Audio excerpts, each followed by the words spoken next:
This isn't any regular heat. This is nuclear heat. Live from the 93.7 The Ticket studios in the heart of Lincoln, America. Bringing you the latest from the Square Circle on 93.7 The Ticket and theticketfm.com. Here is your host, Jake Bockoven.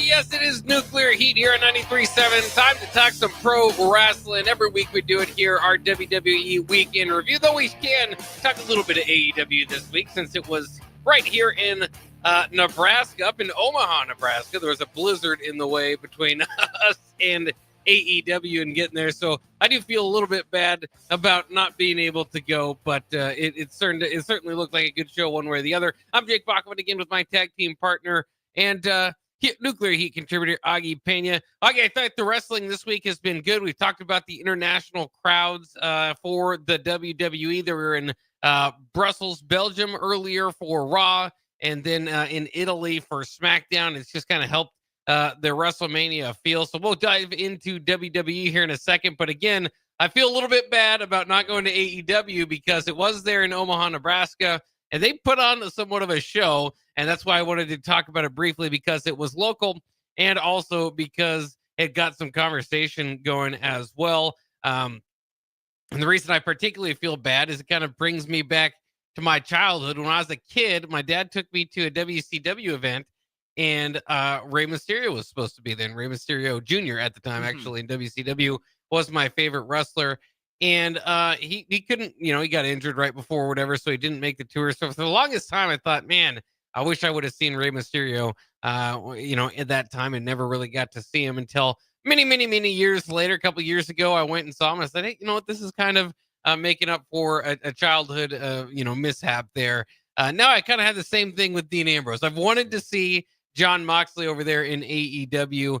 Granted, it's not quite the same. My childhood, you won't feel too bad for me. I'm 34 now. But I guess my favorite wrestler of my 20s might have been Jon Moxley when he was Dean Ambrose over there in the WWE. And so I was very excited to see him. And if I could have perfectly booked any match, put a Mega or Jericho or, MJF, any of those guys, any match to draw me to an AEW event would be Moxley and Edge over there. And again, he goes by a different name over there. But in any case, so I felt bad, but there was a blizzard. So, I mean, what can we do? And I want people to know that, too, is because AEW often gets ripped in for the crowds that they don't get as big of crowds. And so there was kind of few different thoughts going through my head. Is one, when the crowd sees, like when the audience sees Omaha and they look at that and they go, well, that's all Omaha can do. One, no, that's not the biggest arena in Omaha, so we'll keep that in mind. Two, there was a legitimate blizzard. Like we couldn't. I had to be talked out of it by people that care for me, and I think thankful to have those people in my life.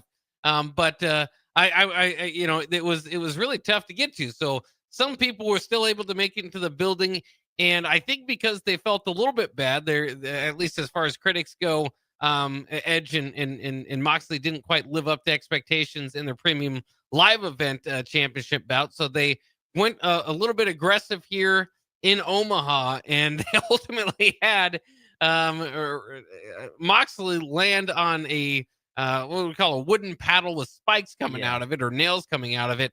And so in that match, Moxley did end up winning, but they had to pull it out. They had to pull the spikes out of his back. And so some people are afraid, kind of go back into that argument of what is wrestling. There's different types of wrestling, and it's just kind of interesting to get that conversation going again, because it reminds me of a clip from Hulk Hogan, who, was talking about Mick Foley and said he didn't have to do all that sort of beating up yourself and risking your life. He could entertain as a wrestler and a top guy, and he kind of looked down on that and that type of wrestling. And there are certainly people that will do that. It's more, can be the backyard wrestling type of stuff that they warn you not to try at home. But I think I'll be completely honest, it's not always my favorite wrestling. I don't like to watch horror movies just for gore's sake, if it's just a gore movie. So I'm not completely into that, but I have to admit, it does allow you to appreciate those wrestlers for putting their body on the line. So It's fascinating because whenever I see Moxley, that's the question. Because the joke is you can't go through a match without blood in a Moxley match, and he's not the best, or I guess the most technical, most athletic, in the air type of wrestler. So his thing is kind of the amount of pain that he's willing to go through in these matches. What do you think about the whole debate between what is wrestling? Is that too far? Was that spot too far of what you'd want to see if you go to an event? Yeah, no, see, I'm totally fine with it. I love that. I think that's what makes Mick Foley a legend, right? Is the fact that he took that, Chris Jericho took the thumbtacks, Oh yeah, we talked about the Sami Zayn, Kevin Owens unsanctioned match they just had. We said that was one of the best matches we've seen in a while. There was some blood, they were trying to use some things. It wasn't to that extent, but the only thing I'll say is maybe the footage of them actually taking it out of his skin. yeah. I think maybe that turns into a little bit of too much for some people. I can see that. Especially when it's supposed to be like PG or PG-13, right? I think that kind of takes it up there. But I mean, I think it's also on the fact that it's an AEW show. I bet you if you would have done that on WWE, they would be praising it. But like you said, it's a fact right now. The cool thing is to, talk bad about AEW, things like that. People are saying it's going out of business. It's not doing so well. But I applaud it. I think, like you said, he's putting his body on the line to entertain. And like I said, from the 90s and 2000s growing up watching it, you saw blood all the time. You saw that. We saw Mankind almost get killed by the Undertaker, getting thrown off of that Hell in a Cell. We've seen things like that. And those are the things you then come back to. And 30 years later, it's like one of the top moments of all time. This will come back to it. They'll probably, like I said, not do the close-ups, but they'll say what, most ridiculous, spot. That was something. Because if it's, you'd assume that has to be somewhat real, right? To pierce the skin. But yeah.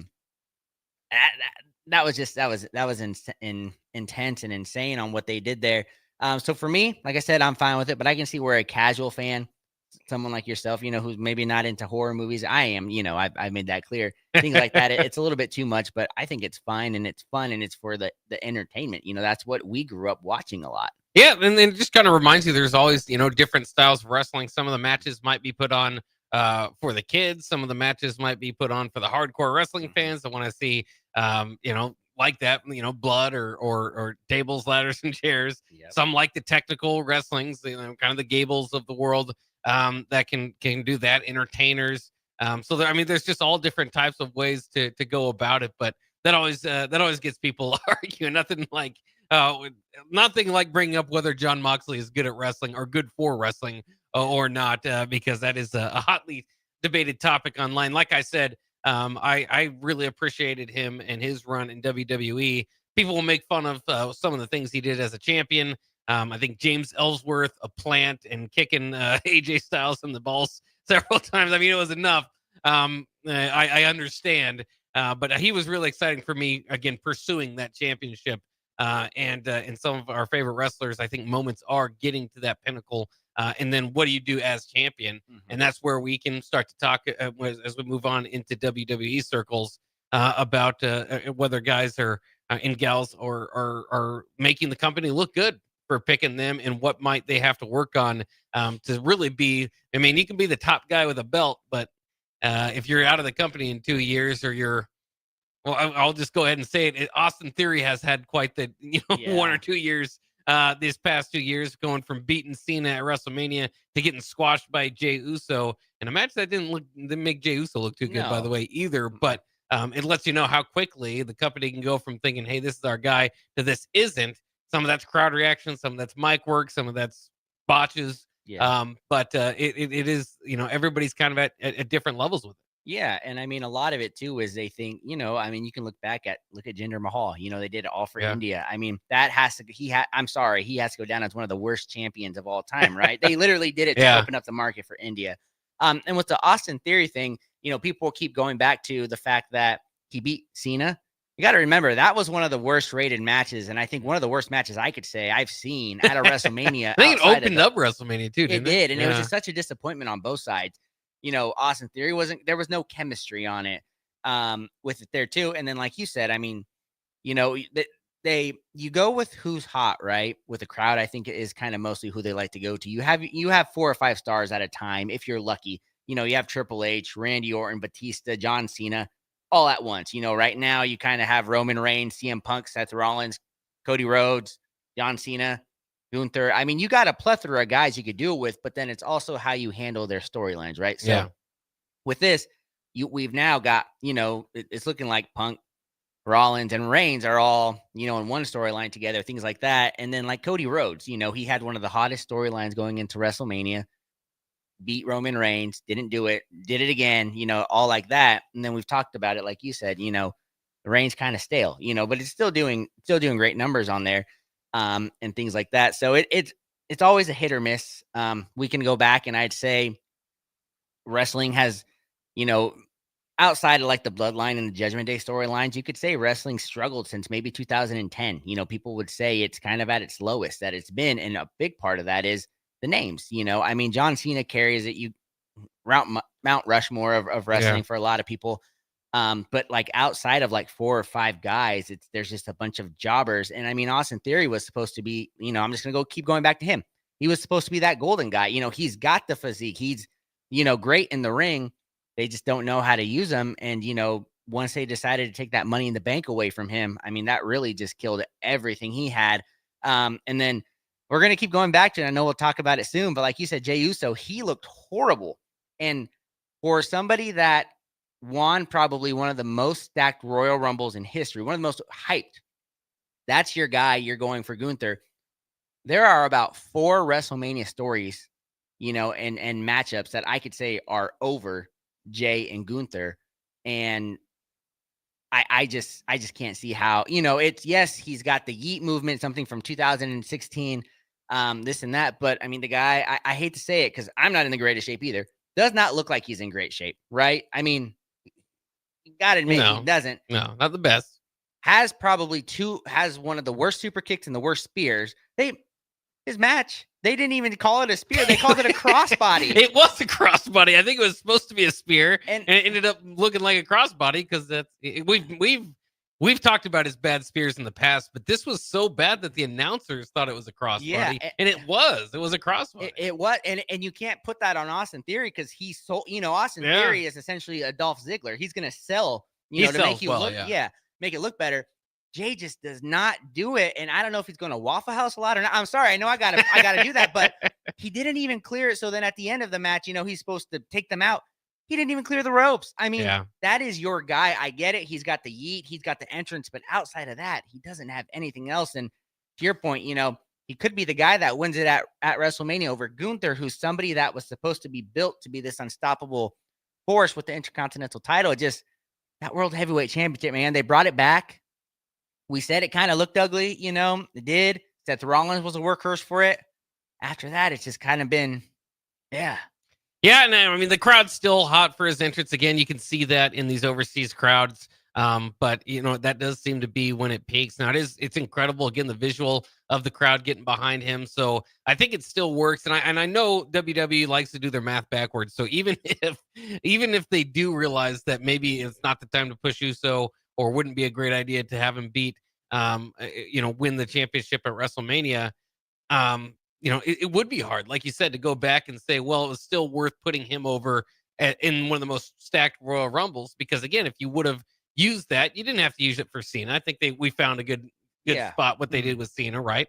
With all one of the all-time heel turns. But I mean, you could have given it to Punk or found some way to make it a little bit more interesting. That Jey Uso has to win basically against Gunther to back up the decision of what they did at Royal Rumble. Now, I will say this, regardless of whether it's a great match, and Gunther is one of the best at putting on a good match one way or the other, so he should be able to help Jey Uso out there.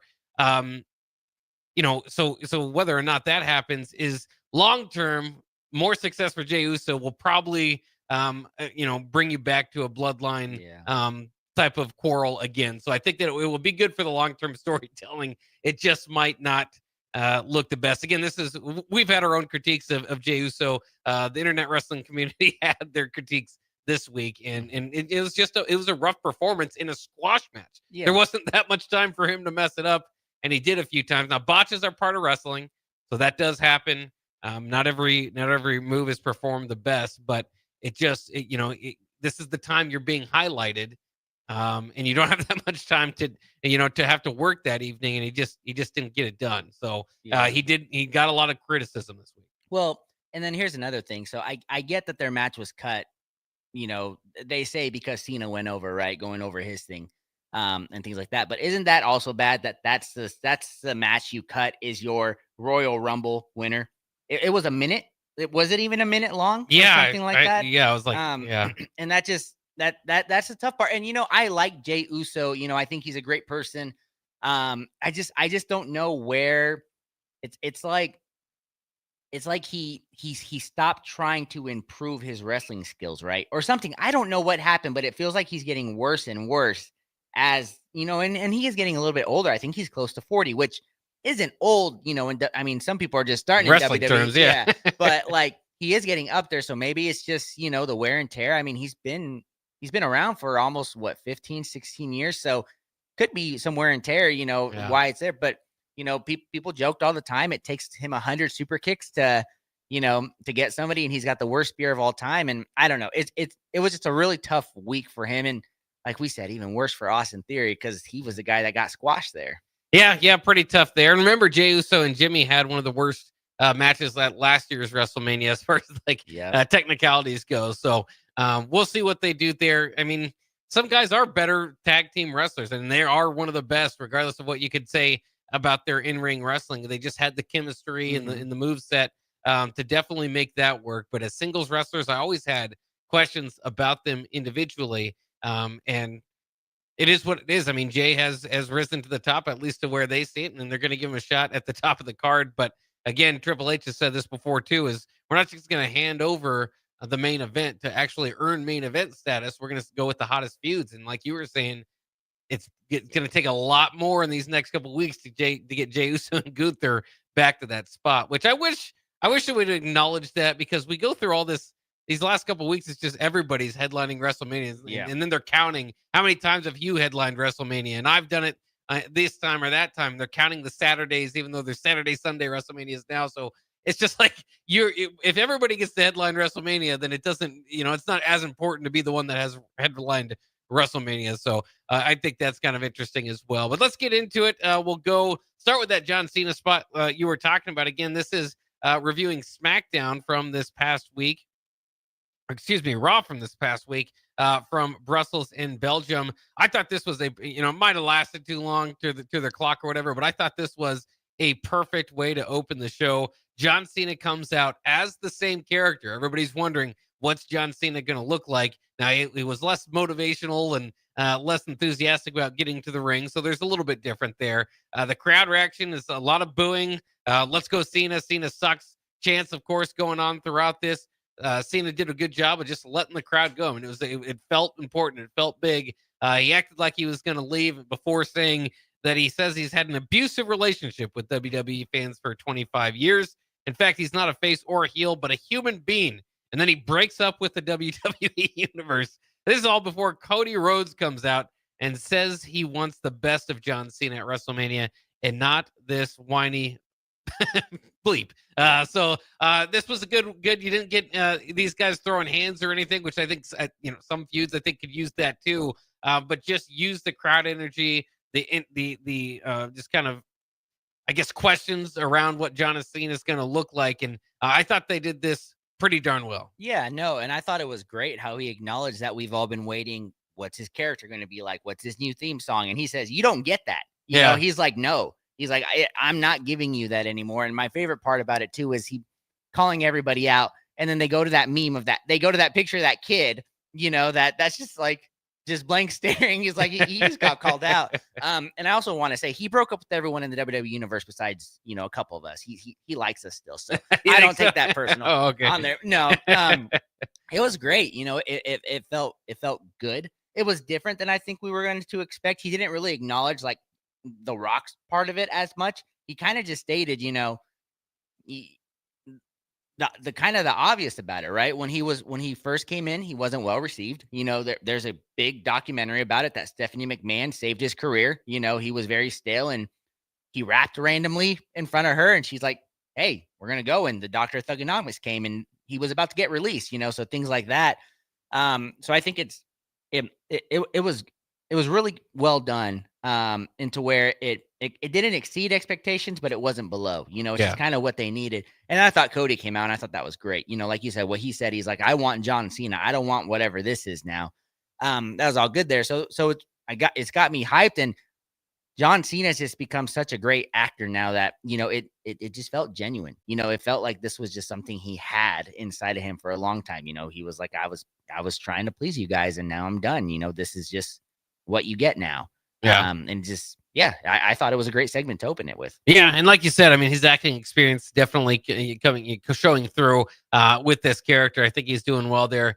You didn't really mention The Rock. So I think there's going to be layers to this thing. Hopefully we'll kind of get a little bit more into why he basically sold his soul to The Rock, because there's one thing to be mad at the WWE universe. It's a different thing to sell your soul. But for an opportunity at the top belt, I think we can kind of figure out some math there. But I think it'll be fun when they acknowledge it. So the first matchup on Raw, as far as in-ring wrestling, was Ludwig Kaiser and Penta in a no-holds-barred match. They didn't use too much of that side of it. They did bring some chairs into it. And in the end, Penta wins with doing a destroyer on a steel chair. So that always that looked pretty effective. I thought this was two guys that can wrestle pretty darn well.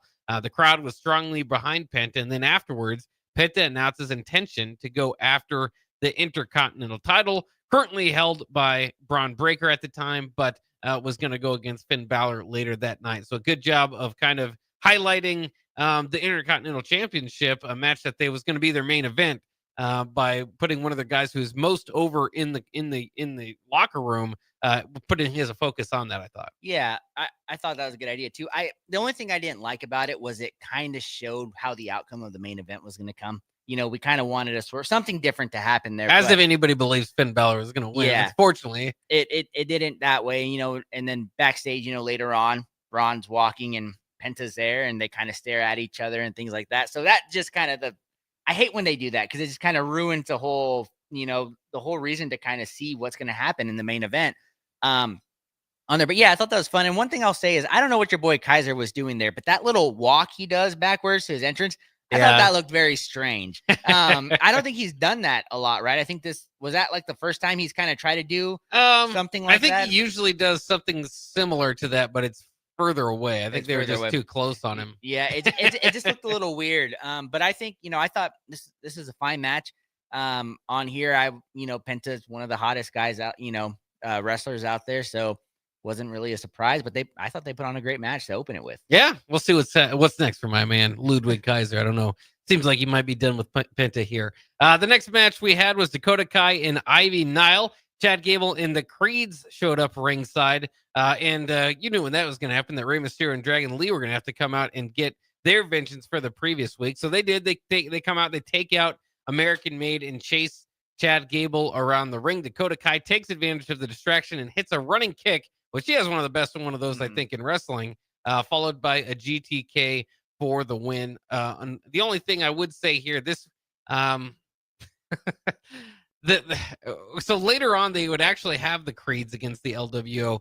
So this match was kind of about the Creeds versus LWO. And so Ivy Nile loses, and Dakota Kai wins, and they've had their own kind of little mini rivalry going after the Intercontinental title on the women's side, but it just felt like it wasn't really about this match. And I don't know how much, like, did Dakota Kai win the feud versus Ivy Nile now, or it doesn't feel like anything was really, I don't know if anybody gets a big win out of it. No, and I was confused because for some reason I thought at the beginning of the match, or before when they were talking about it, they said this was like a number one contenders match, right? Or like a way to do that. And then later on they show that Raquel and Lyra are actually going to have a match for it next week. And I was like, oh, okay. So they're kind of predetermining a number one contender before. I don't know. It was confusing how they were commentating that. But yeah, I agree. This was, and we talked about it. We thought Ivy was kind of having her moment towards that belt. She's now lost, a couple of these feuds in there and things like that. So I don't know. It was a little disappointing with that. But Dakota Kai getting a win, I think that's good. Damage control. She's with EO, who's the champion. So maybe, this does earn her a title shot there. But just kind of a comedy, like you said, it just kind of went into Creed Brothers, LWO, the masked man that keeps coming out that we have no idea who it is, things like that. So yeah, it's just kind of just a filler match, unfortunately. Well, and maybe I did miss it. Maybe that was for the Intercontinental title, but if I'm going to be honest, I'd like to see anything besides either Dakota Kai or Ivy now. And I do like Kai, so I mean, I wouldn't mind her getting another run. It's just that this is all we've had so far on the women's Intercontinental title side. So I was kind of hoping to move forward with something else. And like you said, they kind of have. They've already moved forward with the Raquel Rodriguez idea. So we'll see what happens there. But as usual, we probably spent too much time on the least interesting match already.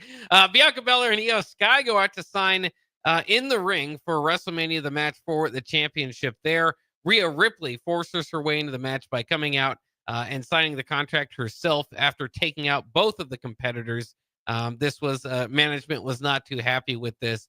And it's just kind of interesting how we've arrived here. I think a lot of people felt like you're going to have a three-way between Bianca and Io Sky and Rhea at WrestleMania, but how do you get there? And it's apparently just going to be by Rhea forcing herself in, which is interesting. I mean, I didn't hate it, but again, when you go back to booking Rhea to lose and Bianca being the cause of that, and Io Sky being a champion going in, it just feels a little bit messier than it needed to have been. I hated this. Yeah. I'm not gonna lie. I hate how they are forcing just this to happen. Like you said, they could have gone different routes there.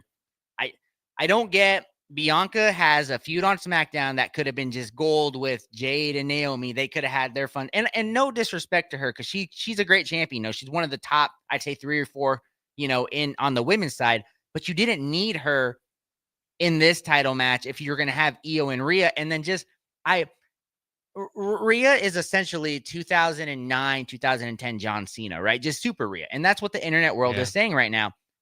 She just forced her way. And I know, it's scripted, Augie, all this stuff. Yes. But still, you can get tired of certain things, right? She's not wrestling. She hasn't, she wrestled Io on a Monday. Outside of that, when was the last time she had a match? She hasn't been in anything. She loses, and then, she goes in and their contract signing just signs her. I did not like this. And I know in the internet world out there, there's a lot of backlash for this too. They could have done it other ways. I don't like how they got to this. Yeah, I don't necessarily either. And I thought that they did an okay job. I especially coming off the previous week where you kind of had the disrespect to Io Sky and Io Sky standing up for herself. I thought that kind of helped the feud, further along, because that was kind of the theme of last week's episode here on Nuclear Heat is that I thought that they had taken some good steps in some of these feuds. And I think they did this week as well. But this wasn't necessarily one of them because, like you said, it's almost putting Rhea Ripley in this category where she's just kind of getting whatever she wants from the company. And they're going to further that story, but ultimately, it's going to end with her being in the match, and that's what we want. We just want it to make sense as to why it's happening, not just her going out there and forcing it that way. But again, that's that's the route they're going with. I thought from a long time from far out, with Rhea Ripley and Liv Morgan, who I think Liv Morgan is fantastic. And there was a time where I was begging them to stop with Liv Morgan and Rhea, but that was the story of the year. And so I thought they could have put that on ice. You need to have Dom at WrestleMania, getting booed one way or the other.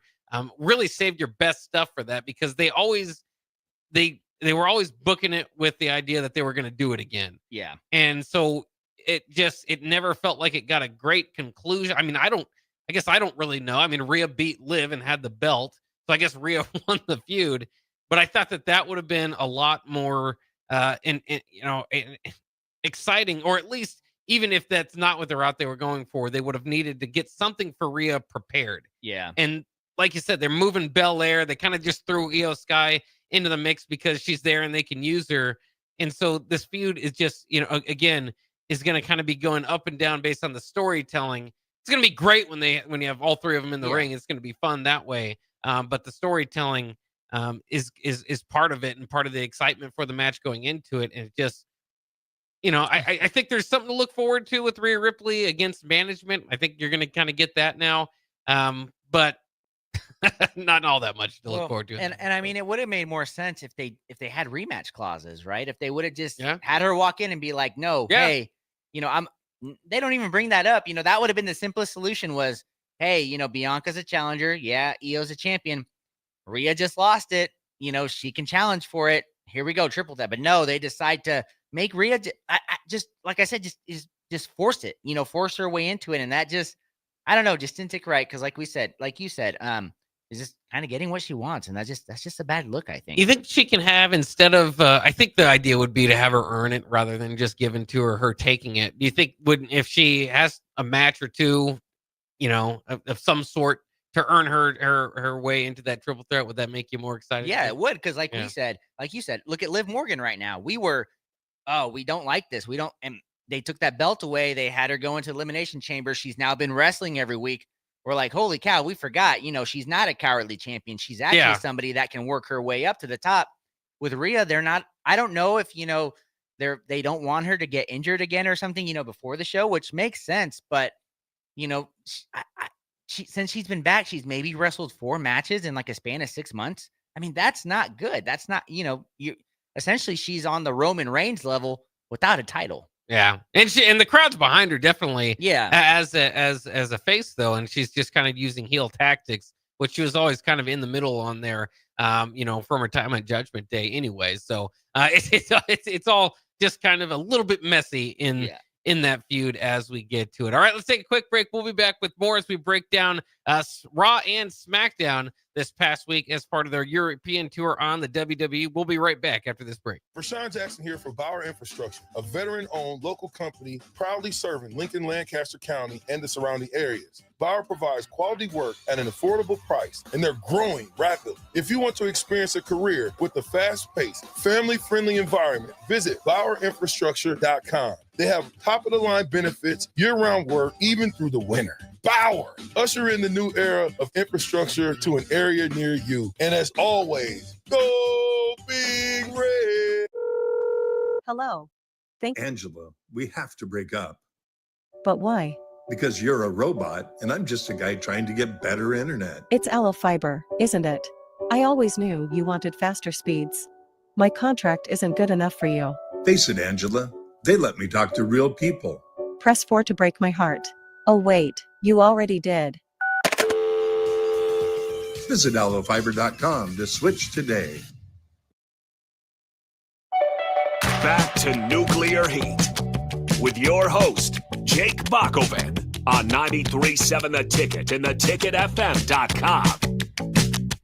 Yes, this is Nuclear Heat here on 93.7 The Ticket. We're our WWE Week in Review show. We were just getting done talking about midway through Raw there, as we're talking about Bianca Belair, Io Sky, and Rhea Ripley forcing her way into WrestleMania. We talked earlier in the show about Jey Uso and Austin Theory, so we don't have to spend too much time here. Just quickly to wrap it up, this was a quick squash match. A botch that Jey Uso had in here, a crossbody when he was going for a spear. But in storytelling-wise, Gunther attempted to sneak up on Uso, but Uso finally avoided it after he had been Gunther had been getting the better on post-match type of beatdowns the last couple of weeks. So I think that's probably something at least you had to do before WrestleMania. Don't just have Gunther keep getting the best of Jey Uso. So that was at least there. But again, it was just hard to not watch this whole match and think, man, this was not what Jey Uso needed. Yeah, no, it was not. Like you said, we talked about it a lot at the beginning, but yeah, they got a lot of work to do to get, I think, people interested back in this because Gunther's great. Jay's got the opening, the entrance, but other than that, I mean, like I said, there's probably 4 or 5 other matches on the WrestleMania card that everybody's gonna be more excited for. All right, we'll move on from that one and talk plenty more about it, I'm sure, that feud leading up to WrestleMania. Then we had the Creeds against LWO. Mysterio and Lee do pin the Creed brothers, but Grande Americano, I think is the masked man's name, took them out as the match, out after the match. So that was not too much time. You had anything on that, I guess? Nope. Yeah. Nope. It's funny. That's it's kind of their comedy bit right now. And they're still intrigued to see who this man is, if it is not Gable. So Seth Rollins and then announces he will go to SmackDown this week to confront Roman Reigns and CM Punk, which we would see on SmackDown. And then we had the main event. Braun Breaker against Finn Balor for the Intercontinental Championship. Again, with their graphics, what they do, kind of the video game type of stuff going into the match. I thought they did a good job of making it feel big for the Brussels crowd. No Judgment Day member accompanied Finn Balor to the ring, but of course it wouldn't be too long before Dom Mysterio and Carlito eventually show up. Breaker, though, takes care of business, ends up winning with a spear, and is saved by Penta from a post-match beatdown. And now they will face each other as they face each other to close out the show. They will face each other tomorrow. It has been announced. So I thought that maybe Braun Penta, they would dance around and give us at WrestleMania. Maybe they still will. What do you expect to see tomorrow night from Braun and Penta? I don't think there'll be a finish. I don't think either one of these guys can take a pin. I think, Judgment Day is going to get their way in there. And I think the way that they're building it up is it's going to be probably a fatal 4-way for that Intercontinental Championship. And the big story I think out of this, though, is the fact that Dom cost Finn the match. He went and he hit Braun, but that caused Finn to fall and hit himself, in the no-no spot, and look at him and be like, you, and then that's kind of where the pin happened. So, and they've kind of been putting the seeds in there for that, because earlier in the night, Dom has suggested Penta be their next the next member, and that didn't go through well with Finn. Yeah, Finn didn't like. So they're really planting the seeds for that, and I fully expect probably by WrestleMania we're gonna have Finn and Dom, maybe, or they're both just put into this fatal 4-way for the Intercontinental Championship, and that's where a turn happens. Yeah. Now they've teased. Remember when they teased Finn and Priest for like months and didn't go with it till they eventually did. Maybe they can always do that with these groups. I think Theory and Waller have been at odds with each other quite some time. They're still together. But we'll see. It seems like a lot of creative energy going into tension between them.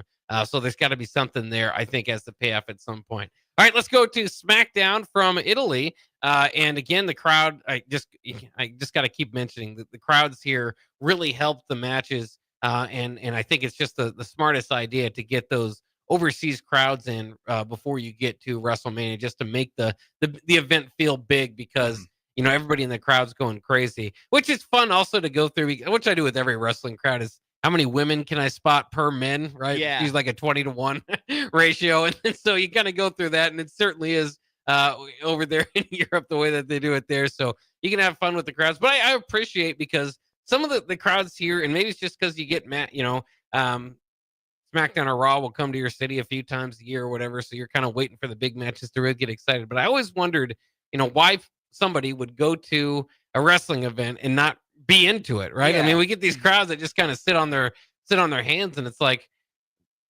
it might not be the greatest pro wrestling you've ever seen, but if you're there, aren't you there to have fun? Yeah. I mean, you can't be too cool for a wrestling event at a wrestling event. Yeah, I think the last time Raw came, we saw each other there, and we both agreed the Raw wasn't anything special. But if you could hear the crowd, they're not great matches. I think we were just kind of a run of the mill Raw, and every time someone hit the mat, the crowd just erupt. And the buddies I went with were like, "This isn't great, but hey, we're here for a good time," And so you kind of gotta do that. And another thing I'll say is I love these international tours, because being bilingual, I don't know Italian that much, but I can speak Spanish. Mm-hmm. And when their chants were there, I was like, oh, I get the gist of what they're saying. So that's always fun. When they were in Germany and things like that, I had no idea, what they were saying. But yeah, when they were in Italy, in Bologna.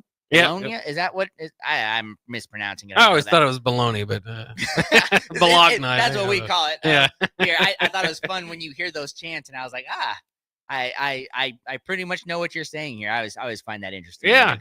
Well, I'm not bilingual. I did pass 4 years of Spanish, but I didn't use it. You don't use it, you lose it. Yep. And so I had no clue what they're talking about. But I do appreciate, how much those crowds are into it, and the chance they get going. And so the show opened up with Randy Orton. And if you had any question as to whether that was the right idea, that crowd just loved it. I mean, it had been 18 years since they had been to Italy last. And you were kind of thinking, I was thinking anyways, like, okay, so what kind of era is that even putting Randy Orton? Because the crowd just ate every part of it, and they were singing along with his music and all that. So it was just fantastic. A fantastic opening there, and that crowd definitely deserves a lot of credit for that. But before Randy Orton could get to too much on the mic, KO came out, Kevin Owens, and pleaded with Orton to get RKO back together and go after the tag titles. Now, this was after, we know KO now. He just kind of goes around and blames other people for this or that. But he does a good job of kind of getting you to see from the heel's point of view why he's doing what he's doing. So he tried to talk Randy Orton into actually, he saved him from punting somebody. So maybe he is his friend. Orton says a few choice words before telling KO that he's going to kick his head off at WrestleMania. So Randy Orton, and the line that he's been using is that he hears voices again, and the crowd just eats that up too.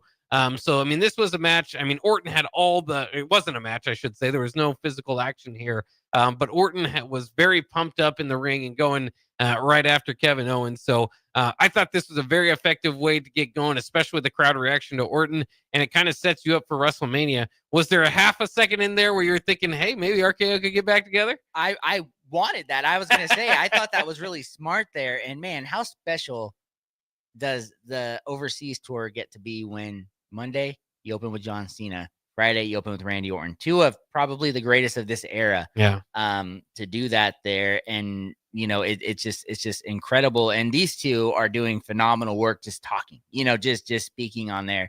I would love RKO to go back and kind of help the tag team titles, because we know on the SmackDown side, like we've talked about it, everybody's just kind of in there, right? And there's no real special teams. So that's fun, but no, you hearing the voices in his head, you want to see that legend killer, the Viper, come back out. I mean, you can kind of say Kevin Owens is maybe working his way to being a legend, so he's got that excuse for it. And I think we all just really want to see the punt happen. So, it's been years. Yeah. And when you were mentioning it, 18 years ago was 2007. That was kind of prime legend killer Randy Orton, right? Yeah. Like 2007, 2009. In there, so they probably got to see a really good heel Randy Orton, and now he's a baby face, but he's still got some heel tendencies. I think when you get to kind of the Randy Orton status of being in the company for 20 years, you don't got to be either one. He's just Randy Orton. Yeah, you just Randy Orton. You just be what you be and go out there. But I'm really hyped and excited for what they got in store for this match at WrestleMania. Yeah, it is interesting, and we were waiting for Randy's return throughout this. Remember, Kevin Owens was going after. And just did a really good job when he has in the past, whether it be Roman Reigns or Cody Rhodes, where they, when they put him as the opposition, he's not going to win, but he makes those feuds interesting. Yeah. And, he gets a kind of a near fall in each one of those feuds where you're thinking, well, maybe he will actually win this one. And so, I mean, again, I give him a lot of credit. Remember a couple of years ago, he had Stone Cold in on his talk show there for the WrestleMania.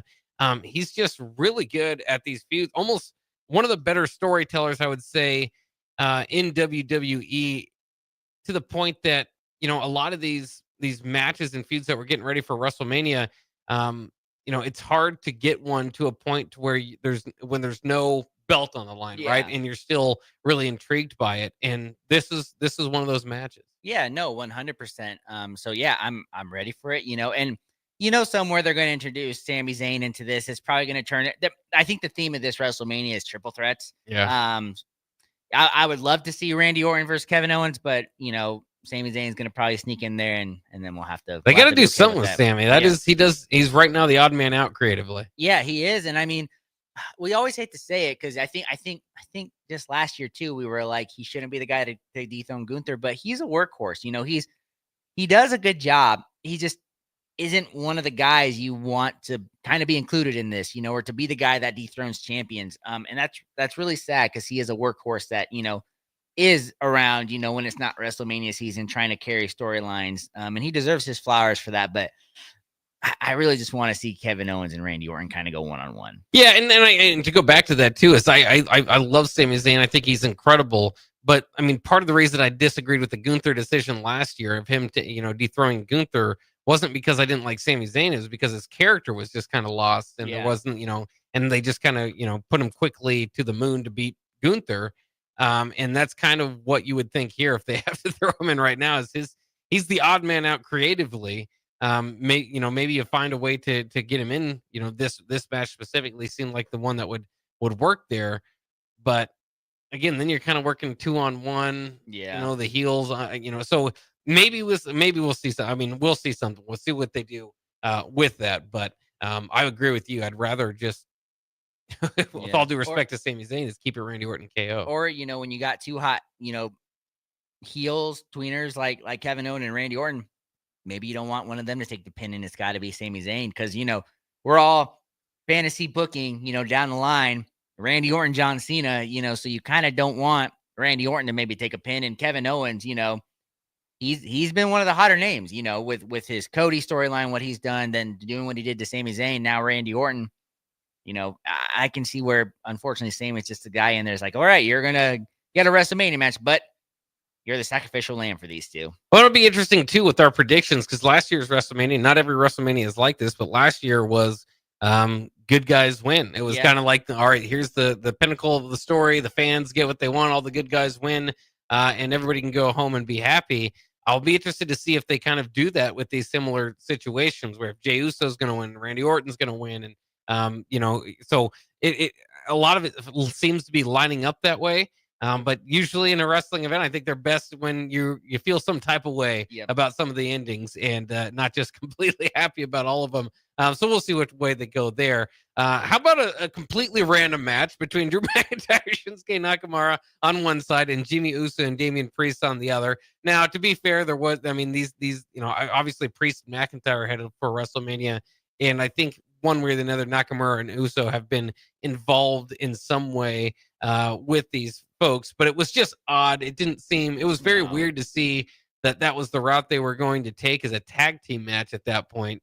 But it's what they did, and I think altogether they got what they wanted out of it. Damian Priest hits the South of Heaven on Nakamura for the win, while Uso and McIntyre were outside the ring. And then a post-match beatdown from McIntyre on Priest. So Priest still gets put over with the win. McIntyre looks stronger going into the WrestleMania match, which I don't think is announced yet, but it's obviously headed that way. And so there you have it. But it was just, it's odd. It was just an odd match. That's the only way I can say it. Yeah, it's a little disappointing because Drew McIntyre, I think is one of the better workers in the WWE. And this is, I feel, just a little bit beneath him to be here. He could have been the guy that won the Royal Rumble. It could have been him, and then him versus Gunther. He could have been like, hey, I won it last year, but I lost because CM Punk, and then he could gloat to CM Punk, hey, I got this opportunity again. So many things, in there. Or for him, it could have been it could have been a fatal four-way between Roman, Rollins, and CM Punk with Drew McIntyre because they've all got they could have done so many other cool things. No disrespect to Damian Priest, who I like, but Jimmy Uso, Shinsuke Nakamura, this just feels really beneath Drew McIntyre, and I kind of feel for him because he's one of the hot. Again, I'm going to keep saying this. He's somebody that last year, everybody wanted, was excited for it. WrestleMania match. He carried, a lot of the CM Punk feud with that. He helped carry WWE, and you get rewarded with a match against Damian Priest, and right now you're kind of jobbering out Shinsuke and Jimmy Uso with it. Well, and it's interesting too because I just mentioned how there are some feuds that go above and beyond. Like you don't need a belt for it. It feels big in and of itself, and I think that's where you're struggling with McIntyre and Priest is what are they fighting for? These are two guys that have been in the belt conversation over the past year, and they've just had more important matches all throughout the year to kind of lead into just kind of throwing them together. Why does the story matter? And they have a link to it. I think Priest has cost McIntyre a couple times, so they've got somewhat of a storyline there. But yeah, it just doesn't feel quite like. Remember, going back to what I say is just kind of what is the story you're telling throughout the year, and what is the plan come around WrestleMania? Doesn't feel like McIntyre Priest was planned for WrestleMania. It feels like this is just where they are, and they're throwing it together. Yeah, and I'll say this. One thing, they haven't really established who LA Knights, contenders are going to be. I know they're looking like they're going to do it. I wouldn't mind if this also turns into a ladder match or something, for that U.S. title, because then that means something. Like you said, Damian cashed in on Drew last year. That was great. Great storytelling. Hey, now they're both going after the U.S. title. Like they have an opportunity to do that because when they were talking, to your point, at the Elimination Chamber going at it, that just felt really forced. How Damian was like, hey, look, you hate CM Punk, but look, you're doing a pipe bomb now, And he eliminated him at the Elimination Chamber. Like that to me isn't enough, when these guys have not done anything. LA Knight needs something for WrestleMania. Hey, you could have a 6-man ladder match, something, another fatal 4-way out there. I don't care. Get them all out there. Those are the exciting matches. And maybe include these two. And that way, it means something. Yeah. Yeah. We'll see what they do there. They got a little bit of work to do. Then we had Charlotte Flair and Tiffany Stratton, an interview basically talking over each other on split screen. I don't think this was, I just don't think it came off as good as what they wanted it to, because again, it felt like they were, especially with Tiffany, like scripted, just kind of talking over each other. Charlotte definitely got the better of the argument. She's got a lot more to work with. But this is, and I'm a huge Tiffy Stratton fan, but Tiffy's promo ability is iffy time. It's not Tiffy time. It's the hole in her game right now.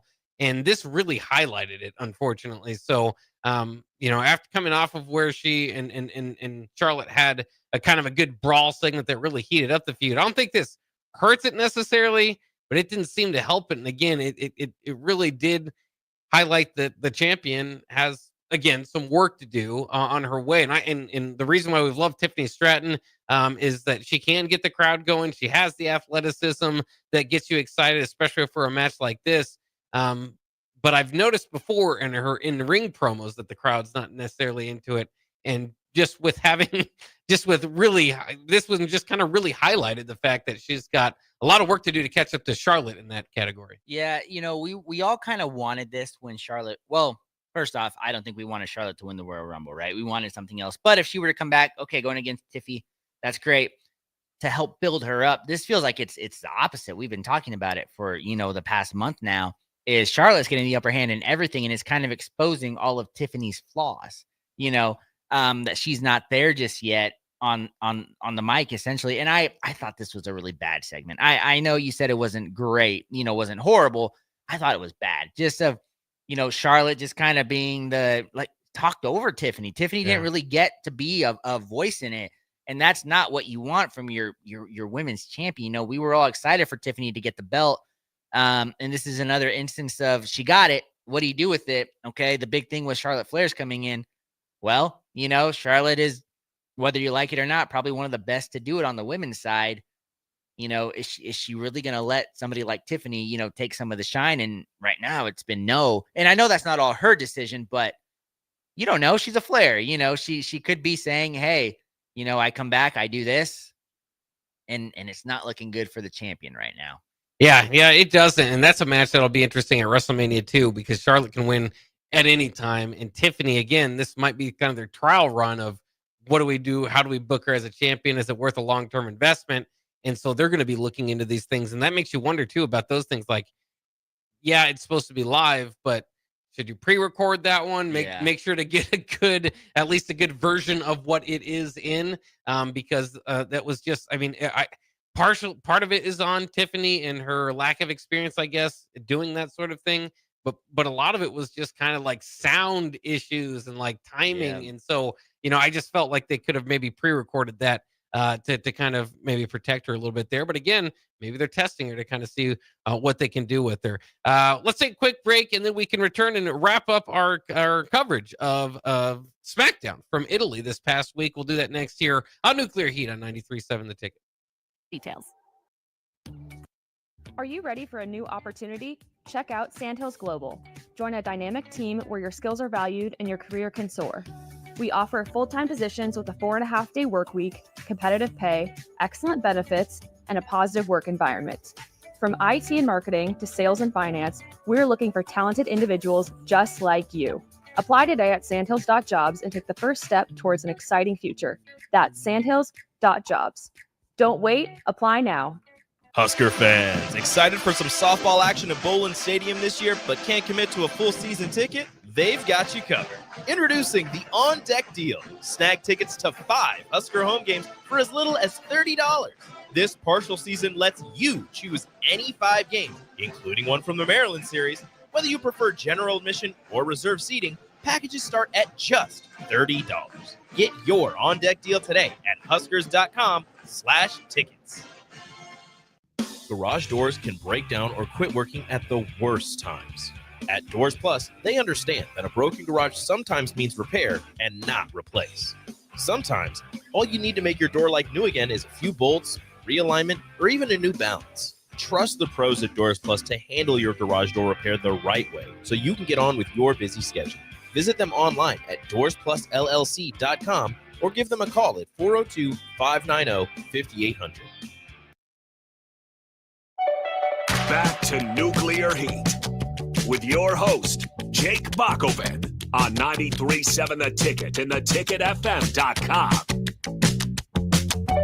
Yes, thanks for joining us once again here on Nuclear Heat, our WWE Weekend Review Show. I'm Jake Bockoven alongside Nuclear Heat contributor Augie Pena. We are going through the SmackDown this past week from Italy after we already went over Raw from earlier in the week on WWE programming.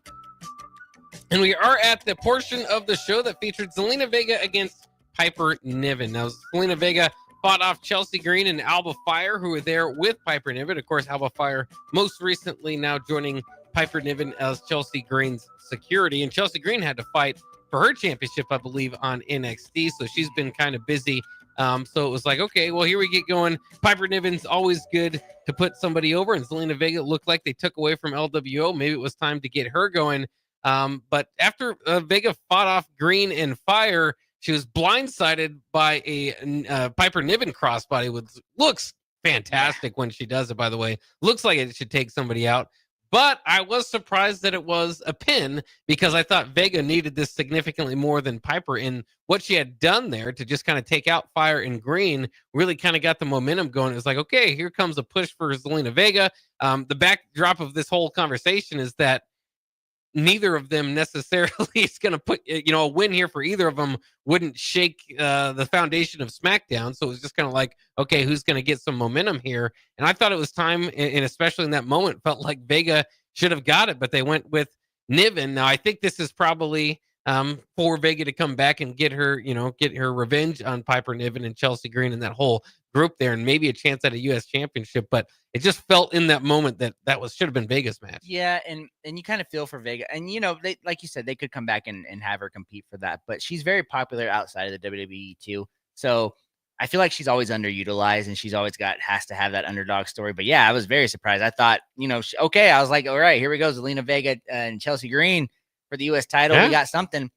And then she loses to Piper Niven. And I think this is Piper Niven's first win in months, you know, because the security, the muscle, they always lose, right? They just always lose when they're in matches like that. So we'll have to see. I mean, they got some work to do there. And by the way, I did watch NXT for the first time. Chelsea Green's match was actually phenomenal, and they need to let her just wrestle, just let her do her spots, because in the indies, she wrestled against Penta. That's right. And that's one of the greatest matches, of all time. Just let her wrestle. I get it. The comedy is fine, but let her be serious when the time comes and, be a U.S. champion, defend. And I think you got something great there. And they do somewhat flirt with that. They do a combination of letting her be a good wrestler and her comedy spots. And that's the best way. And more Chelsea Green is great for WWE, I think.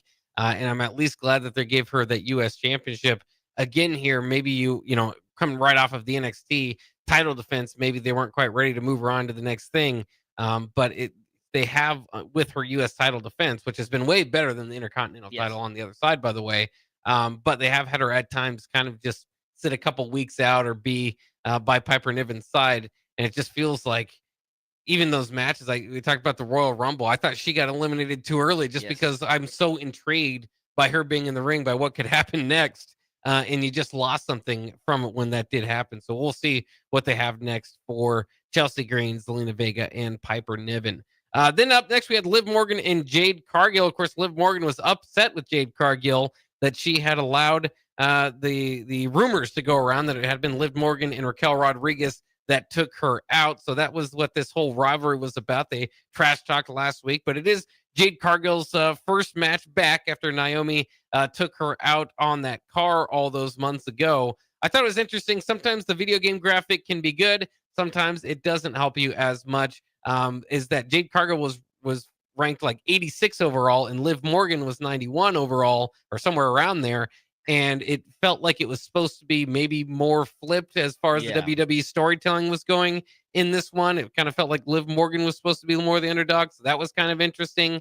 But they did have Naomi show up and hit Cargill with one of the tag team title belts that Liv has with Raquel Rodriguez. Morgan used that to hit the Oblivion for the win, and then Naomi with the post-match attack. Naomi desperately needed to get a one-up on Jade Cargill as that in that feud, as she had not been looking like the strongest in there. But this is Cargill's first singles loss, I believe, on the roster, and first match in her return singles match. So having her lose, not the best decision, I didn't think. Yeah, I was gonna say, I think I thought letting Naomi be the heel like this is great, right? They let her go. I thought that was good match. But the one big negative was Jade Cargill taking that pin. Not great. She's supposed to be the muscle, right? She's supposed to be like this, indestructible, unbeatable person. And you lose to Liv Morgan due to interference. Okay, that's not bad. Liv is a 2-time champ, all that stuff. But I just don't agree. It's kind of like when you pin a champion, right? It's kind of almost what that felt like. It not great booking on there. But like you said, Naomi had to get a one-up somewhere. And just kind of the way Liv is cooking at this moment, which they still don't have WrestleMania plans for her, by the way, which is kind of a little annoying on there. You don't want her to get a loss either. But like you said, this was Jade's first match since being out for 3-4 months. A pin, not the best look there. Yeah, and you wonder again too. This Cargill Naomi thing has, there's been great segments at times. It's got all the writing that you would want on that side. They just kind of have to deliver. And I wonder personally if it's it's a good feud. Is it a big enough feud for WrestleMania, or is it going to end up on SmackDown before WrestleMania type of deal? Yeah, I think it can be, depending on where they take it. Like I said, the way Naomi kind of attacked her, I thought it's great, but Jade needs to be able to pick it up, to do something right on her end. Other than look the part, she needs to be able to wrestle. But we'll see. I mean, they got 4 months. We got a month now until WrestleMania, so we'll see if it's that, or it could be a pre-show match, which I think they're going to maybe do again. So. Well, that's again taking Bianca away from this. If you throw Bianca into it and kind of change up the storyline a little bit to allow her to be into it, then you have it. Then that's a perfect way to go at WrestleMania. Without her, without that star power, and it's nothing against these women. Jade Cargill, like you said, still kind of has some work to do on the way up. Naomi, great career, but not quite to the level of superstardom that you could just drop her in on anything and get her going. Now she is a heel. She isn't often a heel in her career. So that makes it interesting. But again, then too, Jade Cargill has already kind of got her revenge on Naomi a few times. It just looked like she, that was over. So Naomi desperately needed to get a kind of a one up here. So as we close out our show here, Los Garzas against the Street Profits. The Street Profits, again, no longer heels, but they did get new music. Which is also creatively kind of interesting. They got You Deserve It chants from the crowd, and Montez Ford got his version of Yeet going, kind of these up and down motion. The whole crowd was really into it. So maybe something there for how much they like the Yeet movement. Legado del Fantasma and Pretty Deadly both show up. They kind of argue whether they should be the next ones to take on Street Profits. Street Profits say, let's just take on Los Garzas right now. Lots of athleticism in the match, but Ford wins with a frog splash. In the back, too, we saw a couple other of the tag teams, Motor City Machine Guns, and the most recent champions who now Gargano and Ciampa, together. DIY kind of getting into it. So it kind of just reminds you that all these tag teams are around, and the Street Profits have always been the best, most proven, I think, out of all of them. Now they have the belts, and they've kind of got this new deal moving forward, but it's interesting because I was just shocked that it had been 4 years since their last title.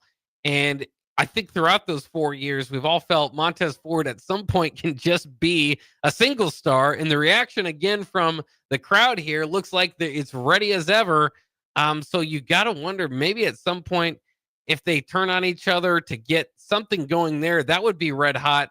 But it does seem as of right now, with all the tag team matches, we're going to go to 4 tag teams and 1 at WrestleMania or something like that. Or if that makes the card, this definitely is lining up for a SmackDown before WrestleMania. Yeah, I don't think this is unfortunately making the WrestleMania card on there. And I'm with you. I mean, Montez Ford should be, the single star of this. They just haven't pulled the trigger. Don't know why. I mean, Dawkins would get lost in the shuffle is probably why on there. But that's why I was kind of getting a little excited about maybe RKO coming back, because, I mean, they're not horrible, but the tag team division on the SmackDown side is just, it's very low tier right now, and they need something to kind of spice that up. Well, they just seem to be swapping belts around, too, which makes you wonder, like the Street Profits movement with the new music again and all that is like, okay, maybe they're refreshed, or maybe this is just to hold it over until they give it to Pretty Deadly, and then everybody has an argument that they've got, except for Los Garzas. Maybe they've got to get it at some point. So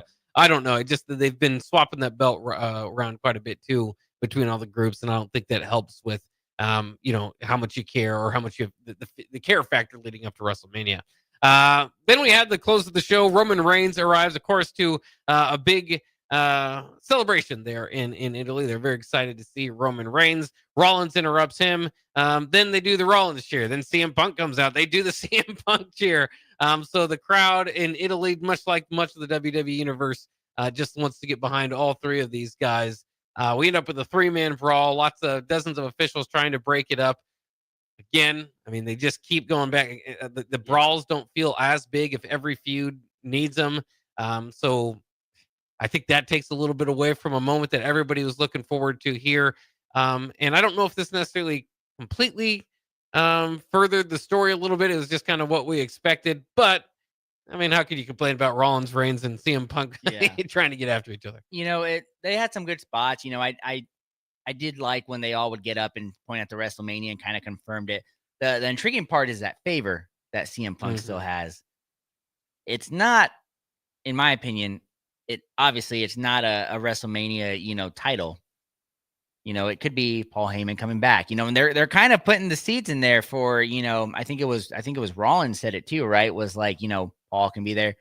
Paul Heyman's going to swerve on somebody. Yeah. That's kind of the big story for this. But if they allow these guys to kind of just, go at it a little bit, and really have their moment to shine at WrestleMania, I think this could probably be one of the, the best matches that we have. I mean, you got Roman Reigns, CM Punk, and Seth Rollins. You don't really need much. They don't like each other, one or the other. So I don't know, can do there. And, we've talked about it. They need to stop that whole security thing. I mean, that's getting overplayed, security coming in and trying to stop them. I think that once again, you got it again, same thing over and over. But yeah, I'm kind of excited for this. I want to see what the twist is on here. And then do they keep Roman Reigns' headlining WrestleMania, streak alive? Yeah. I think it's like 7 straight, or he's done it 7 times out of like the last 8 years or something like that. So we'll see what they do here. Yeah, I mean, this definitely could be an opener at WrestleMania that gets people going, but I think it's kind of inching into that territory of other than Cody and John Cena, which is obviously going to be WrestleMania Night 2's main event. I think this one probably would be the favorite to land in WrestleMania Night 1 main event at this point. I agree with that. And how could you not when you got the star power on it there? On that. So yeah, like I said, I thought it was good and I'm excited to see where they go with it. Yeah, another fun week of wrestling coming up starting tomorrow on Monday night. So we will track Monday Night Raw and SmackDown as we get closer to WrestleMania season, and we will of course be here on Nuclear Heat to talk about it next week. Thanks again for listening to us this evening. I'm Jake Bockoven. He is Augie Pena. We will be back next week in 93.7 The Ticket's local programming. We'll be back bright and early on Early Break.